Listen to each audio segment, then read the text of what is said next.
Please wait, there is a talk that is going to be given by Balaram Prabhu. It's about the birth of Lord Ram. So Balaram Prabhu is a very senior brahmachari here at the temple. He joined at the age of 19 the brahmachari ashram. 18, and he has been serving this temple for last so many years, like more than 20 years. Yeah, he is a temple president, next temple president, and he serves in so many ways. He goes out to preach in different countries, travels across in different cities, does kirtan and gives talk. So let's welcome Balaram Prabhu with a loud Hari Bol. Hari Bol, Hari Bol, Hari Bol. Hare Krishna. So we'll just sing Jaya Radha Madhava, and then we'll read a text from the Bhagavad Gita, and it'll be about 30 minutes. Then we'll continue with other activities. All right. Jaya Radha Madhava Kunja Bihari.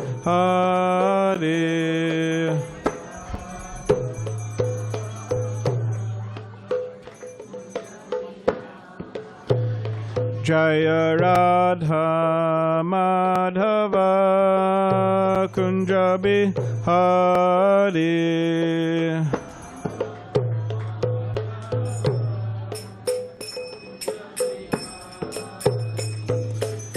Gopi Jana Vallabha Girivardhari.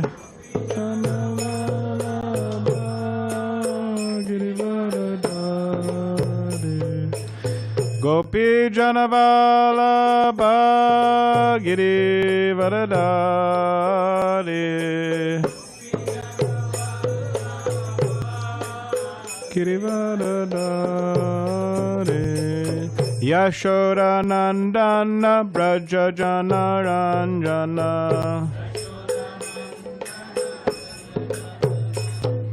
Yashodanandana Braja Jana Ranjana.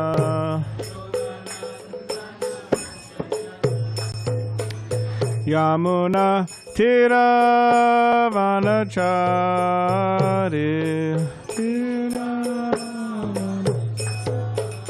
Yamuna Tiravanachari.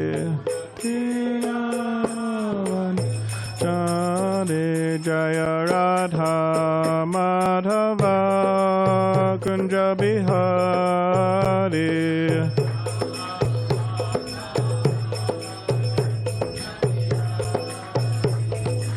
Gopi Jana Vallabha Girivardhari.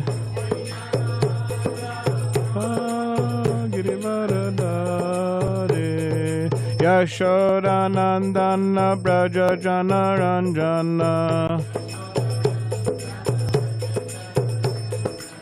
Yamuna Tira Vanachari.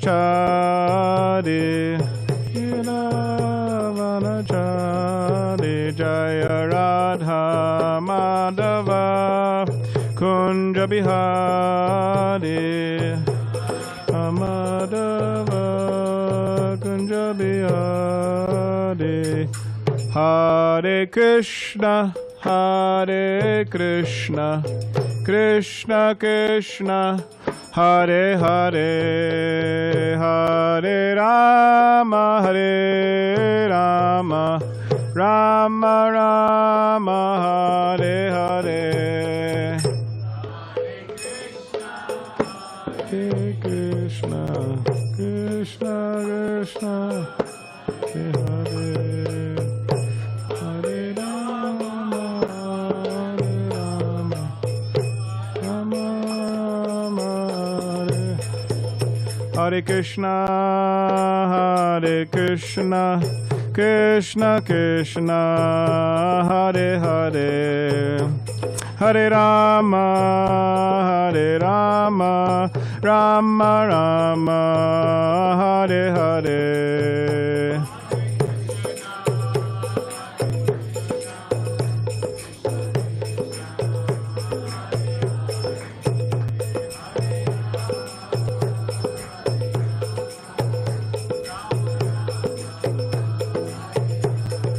Hare Krishna, Krishna Krishna, Hare Hare, Hare Rama, Rama Rama, Hare Hare, Hare Krishna, Hare Hare, Hare Rama, Rama Rama, Hare Hare.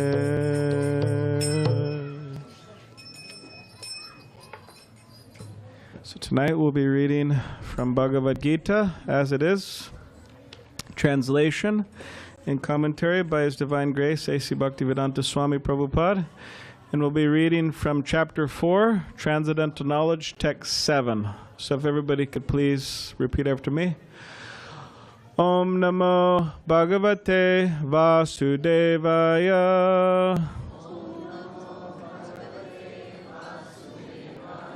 Om Namo Bhagavate Vasudevaya.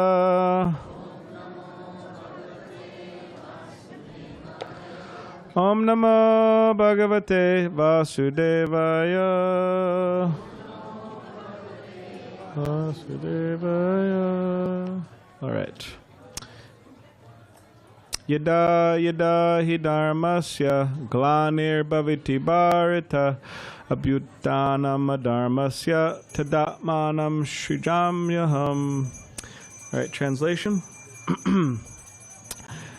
Whenever and wherever there is a decline in religious practice, O descendant of Bharat, and a predominant rise of irreligion, at that time I descend myself. So Krishna speaking. Purport. The word Shrijami is significant herein. Shrijami cannot be used in the sense of creation because, according to the previous verse, there is no creation of the Lord's form or body, since all of the forms are eternally existent. Therefore, Shrijami means that the Lord manifests Himself as He is.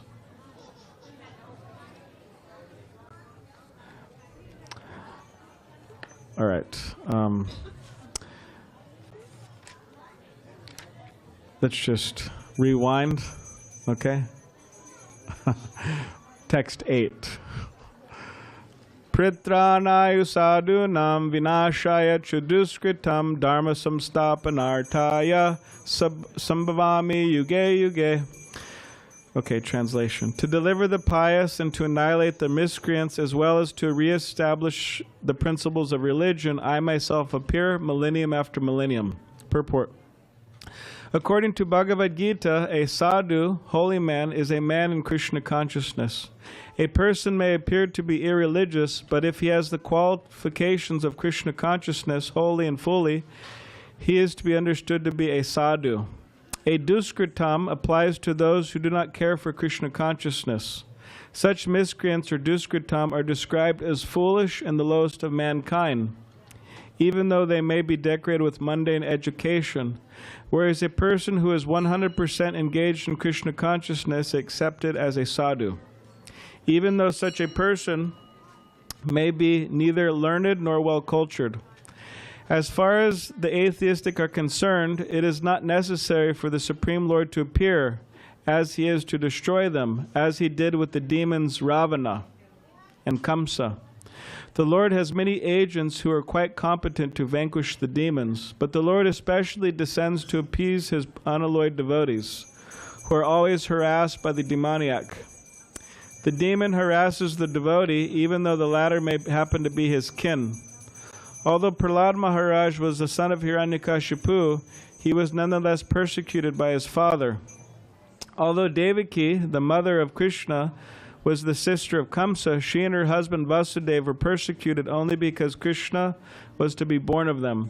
So Lord Krishna appeared primarily to deliver Devaki rather than kill Kamsa, but both were performed simultaneously. Therefore it is said here that to deliver the devotee and vanquish the demon miscreants, the Lord appears in different incarnations. Om Jnanatimirandasya Gananshana Shalakaya Chakshulanmilitam Mena Tasmai Shri Gurave Namaha Mukham Karidavachalam Pangam Langayate Girim Yakripatamaham Vande Shri Gurundinatarinam Vansha Kapadribhisha Kripa Sindhubevacha Patitanam Pavanebhyo Vaishnavebhyo Namo Namaha. Jai Shri Krishna Chaitanya Prabhu Nityananda Shri Advaita Gadadhar Shivasari Gaura Bhaktivinoda Hare Krishna Krishna Krishna Hare Hare Hare Rama Rama Rama Hare Hare. So today we are celebrating the auspicious appearance of Krishna, the Supreme Personality of Godhead. And we read in the Bhagavad Purana, the Srimad Bhagavatam, book coming after Bhagavad Gita, that that there are three aspects to the absolute truth. Vadanti tat tatvavidas tatvam yajganam advayam brahmeti paramatmeti bhagavan iti shabhyate. That there is the Brahman aspect of the absolute truth, you could say the fulgence, or the impersonal feature. And then there is Paramatma, or Krishna, within everyone's heart. And then there is Bhagavan, the Supreme Personality of Godhead, the Supreme Personal aspect. So when we say that Krishna comes, we accept that Krishna is a person, the Supreme Personality of Godhead. And he appeared around 5,000 years ago. And as this particular verse explains, what did he appear for? To deliver the pious and to annihilate the miscreants, as well as to reestablish the principles of religion. These are the reasons he appeared, some of the reasons. So when we think of Krishna's appearance, as our teacher mentions in the purport, that Krishna, he can arrange so many different ways for the miscreants to be killed. He doesn't have to come personally to kill Kamsa. He doesn't have to personally come in the form of Ramchandra to kill Ravana. He doesn't have to personally come.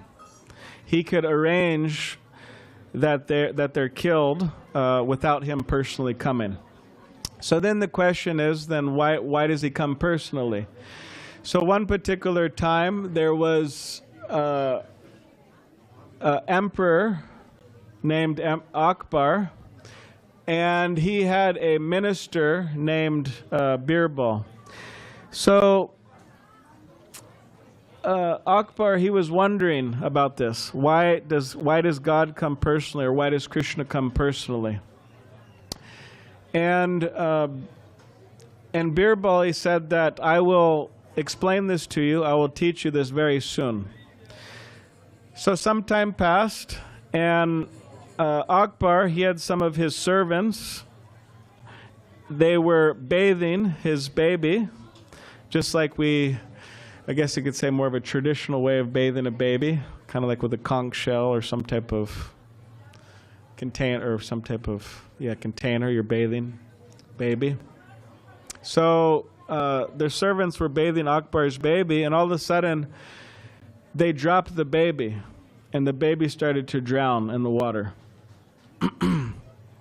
So then Akbar saw that from a distance, and immediately he rushed to the scene, and he saved his baby. So then Birbal, he asked Akbar, he said, "Oh, Akbar, you have so many servants, you have so many ministers, so many people who could have done that for you. Why did you do it yourself?" And then Akbar, he understood that it was out of love. He saved his baby. So similarly, Krishna, he has so many different ways in which he could take care of, as our teacher translates, miscreants, but he comes personally to do that, to save his devotees. Now we read within the Bhagavatam, there are many asuras, or many demons, and they have special powers, mystic powers. Actually, it is said that they have the power of shape-shifting. They could change their form to whatever they like for their convenience. So at the time of Krishna's appearance, Kamsa, he wanted to kill Krishna, so he was sending so many of these demons to Vrindavan to try to kill Krishna. Yeah, so many demons. Now, one of those demons, her name, I think she might be the only female one in the bunch, right? Ram Vilas? She's the only female demon in the bunch? Yeah. No, the other ones ran Vrindavan. She's the only female one. She was the first one to try to come and kill Krishna. So her name was Putana. Now Putana, she was a real witch. She would actually kill children. She would go around and kill children. That was her profession. Cruelly killed children. And so you can imagine what type of person she was. She was a very evil person. So she had the idea, okay, let me go kill Krishna.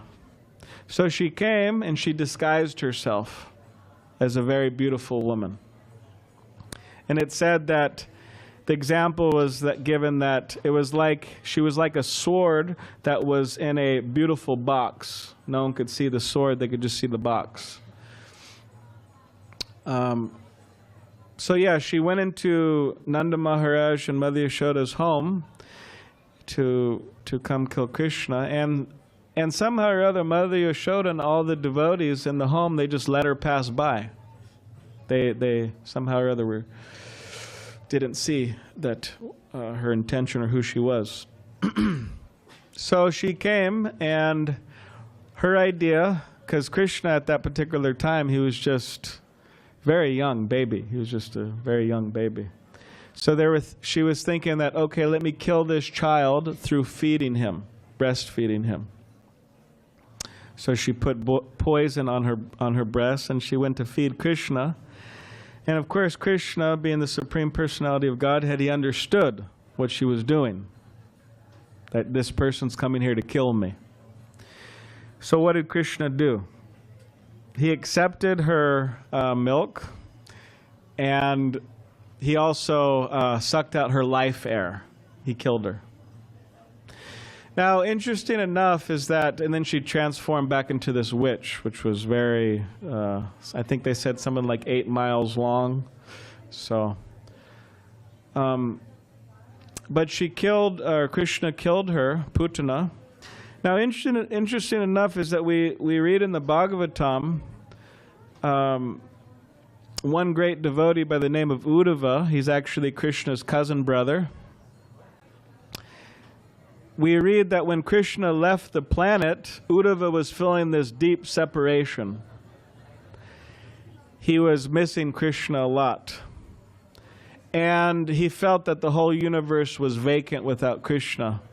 And he was thinking about Krishna, specifically the mercy of Krishna. And he thought about Krishna killing Putana. And then he said that, got some whistlers out there, huh? He said that, alas, how shall I take shelter of one more merciful than he, Krishna, who granted the position of mother to a she-demon, Putana, although she was unfaithful and she prepared deadly poison to be sucked from her breast. How can I surrender to such a person more merciful than Krishna? So Krishna killed Putana, but what happened to her afterwards? What happened to her is she actually went to the spiritual world. She went back to Godhead. And the idea is that Krishna, he just saw the good. He said, okay, she's coming to feed me. And he just accepted that. And he gave her the supreme position in the spiritual world. So Uddhava, he's remembering, how can I find anyone more merciful than Krishna? That she came to kill Krishna, but Krishna awarded her the highest benediction. So the topic comes up, surrender to Krishna, right? Krishna says in the Bhagavad Gita, Sarvadhamam prityaja mamekam sharanam vraja, aham tvam sarva papebhyo mokshishyami ma suchaha. So ma suchaha means do not fear, surrender to Krishna. Do not worry, I will protect you, Krishna is saying, from all sinful reactions or bad reactions. So this idea of surrender. Now, people surrender to God, or they worship God for different reasons. Out of fear, if I don't do it, something's bad's going to happen. Out of duty, and also out of love, people surrender, or they develop their relationship with Krishna, reawaken that relationship. Now, our previous teachers have explained, have discussed this. Why should we surrender to Krishna? You say, well, why should I surrender to Krishna? Who is Krishna? Why should I surrender to him? So the point that they bring up is that one of the main reasons, or one of the most charming or most endearing reasons or qualities Krishna has that should encourage us to surrender to him out of love is his mercy, his kindness. Actually, Krishna is said to be Karuna Sindhu, an ocean of mercy. And they bring up this particular pastime of Putana, how Krishna delivered her, brought her back to the spiritual world, even though she came to kill him.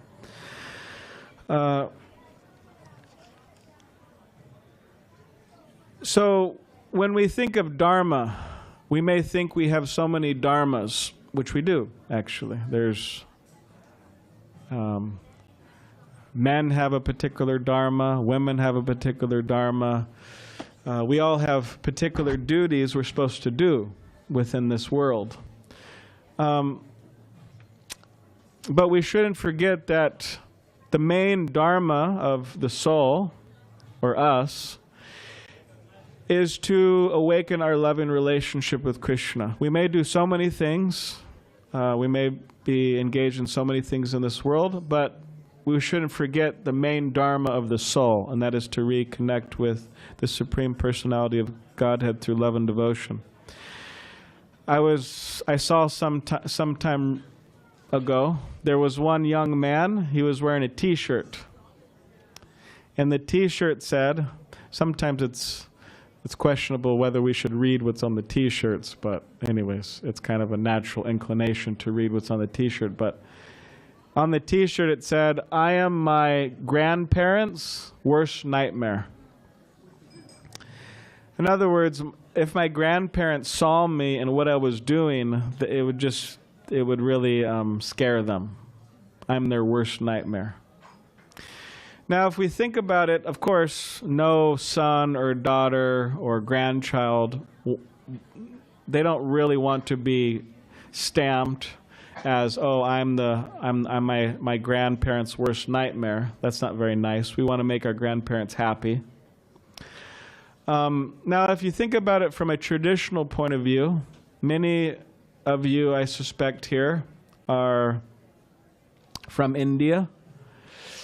I'm not from San Diego here, but I suspect a number of you are from India here. Some of you aren't. Some of you were born here.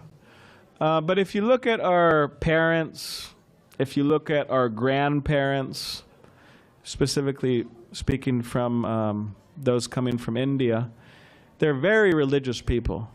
I mean, up every morning, early in the morning, offering lamp to the deity, offering so many prayers, reading certain scriptures. Very, very religious people. If you look a few generations back. Now, a lot of the times, if you look at the next generation, it reduces a little bit. If you look at the next generation, it reduces a little bit, and it tends to reduce people's religiousness or their religious practice. But at least, it doesn't have to. And from a traditional point of view, we have a responsibility to keep that tradition alive. to keep Dharma alive. And those who protect Dharma, I'm sure maybe you've heard this before. Those of you who protect Dharma, or those, or for one who protects Dharma, is protected by Dharma. So in other words, if we engage in dharmic activities, the supreme dharmic activity being trying to love Krishna, then we will be protected completely. So these are just some thoughts on this particular day. Does anybody have any question? We have a few minutes here, according to my watch. Does anybody have any questions or comments? Anything you like to say?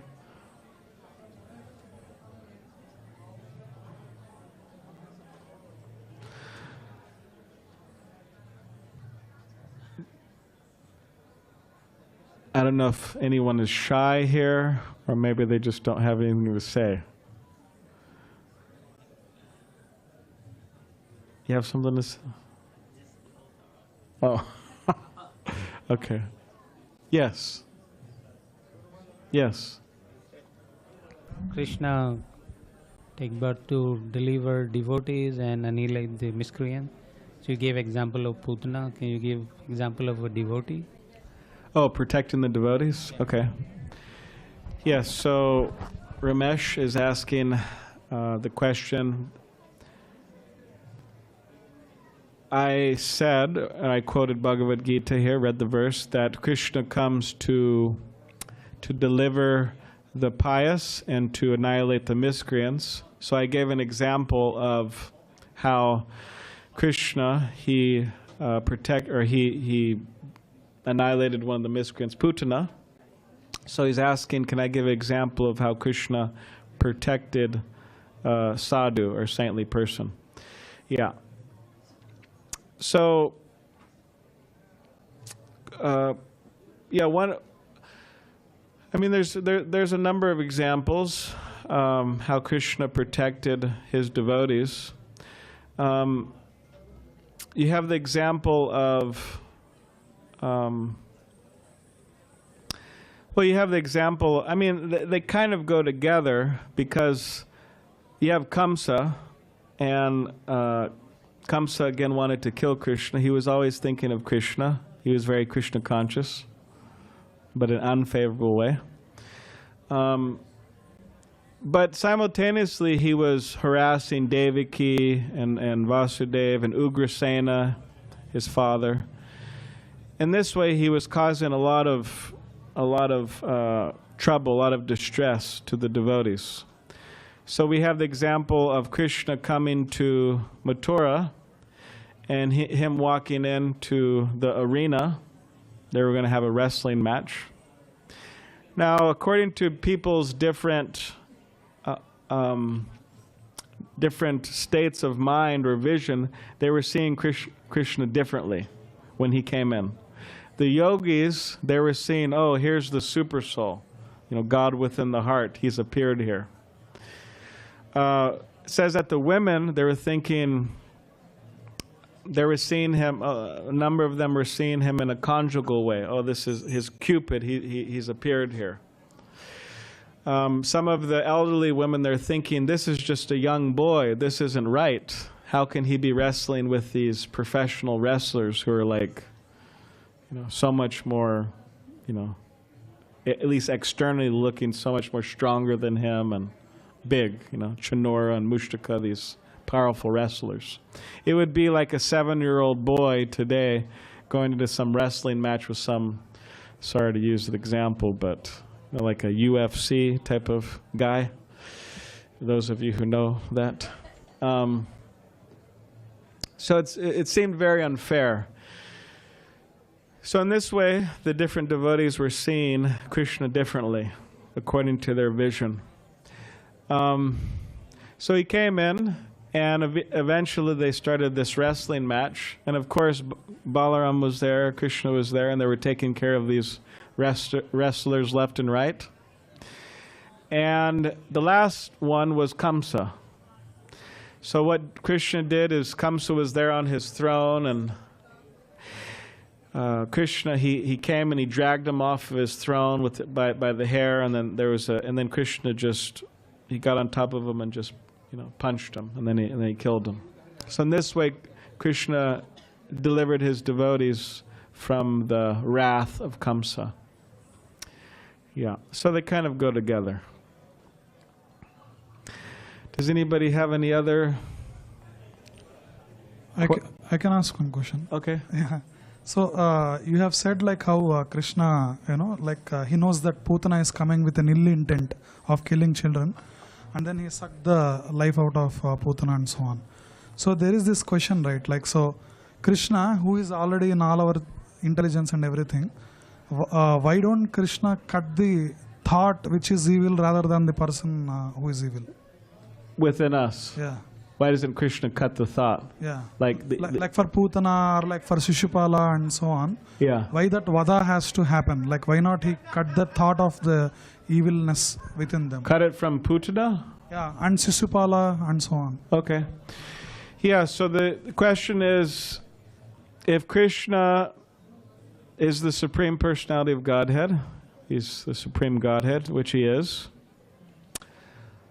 why doesn't Krishna just kill the evil within Putana or kill the evil within Kamsa or within Shishupal? Why doesn't he just remove that evil from them? Why does he have to kill them? Well, it's a good question. Thank you. One thing is that Krishna, he gives us free will. So if we want to, in this case with these demons, they hate Krishna, Krishna gives them the free will. Okay, you want to hate me? Okay. Or you want to forget me? And okay, he gives us free will. And without that free will, there's not really a question of love. So this is how Krishna would deal with them. He would allow them to keep their free will of hating him, and then he would kill them to protect his devotees. Now, of course, I didn't read actually the second part of the purport, but the second part of the purport explains how in every age there's incarnations of Krishna coming. So then the question is, well, we're in Kali Yuga, so what incarnation comes in this age? And the Srimad Bhagavatam and many other Vedic literatures, also Vishnu Sahasranam and many other places, they mention what is called as a Channa avatar, or hidden avatar, for this particular age. And that avatar is Chaitanya Mahaprabhu, Lord Chaitanya Mahaprabhu, who, if you look on the altar here to the left, far left altar, you have two personalities. The one on the right is Chaitanya Mahaprabhu, and the one on the left is Lord Nityananda. So Vrajendranandana say Shachi Sutto Hoilo say, that Balaram Hoilo Nitai, that Krishna became Chaitanya Mahaprabhu. 5,000 years ago Krishna appeared, but then 500 years ago Krishna became Chaitanya Mahaprabhu, and Balaram Hoilo Nitai, Balaram became Lord Nityananda, these two brothers. So then what did they come for? They came for a similar purpose, to deliver the sadhus, to annihilate the miscreants. But in this age, they don't kill the miscreants. What do? They kill their demonic mentality. With the beauty of their transcendental forms, with the beauty of the holy name of Krishna, and so on, they actually killed the demoniac nature within. So there is something like that. It just comes later in the form of Chaitanya Mahaprabhu. So, all right, thank you all very much. Sounds like there's going to be some more dancers, so thank you. Hare Krishna, Srila Prabhupada. Thank you so much, Prabhu. Everyone give a big applause to Balaram Prabhu for his amazing talk.